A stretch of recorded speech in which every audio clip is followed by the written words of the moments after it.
আসসালামু আলাইকুম। মিষ্টি মধুর রান্না পেজে আপনাদের সকলকে স্বাগতম। আজকে আমরা রান্না করতে যাচ্ছি কুমড়ার বিচির বড়া দিয়ে তরকারি।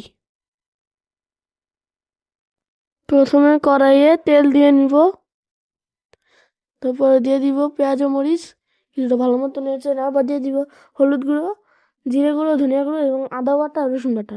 কিছুটা নেড়ে নেওয়ার পর দিয়ে দিব কেটে রাখা এবং ভেজে রাখা আলু। কিছুটা নেড়ে নিব।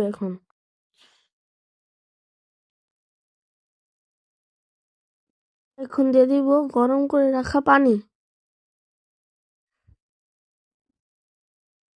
কিছুক্ষণ দমে রেখে দিব। কিছুক্ষণ পর দম থেকে তুলে নিব। দিয়ে দিব ভেজে রাখা কুমড়োর বিচির বড়া। কিছুক্ষণ তাপে রাখার পর দিয়ে দিব কেটে রাখা ধনিয়া পাতা।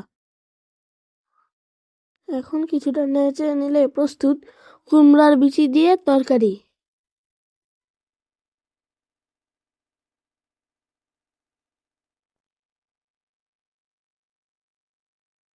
প্রস্তুত কুমড়ার বিচি দিয়ে তরকারি।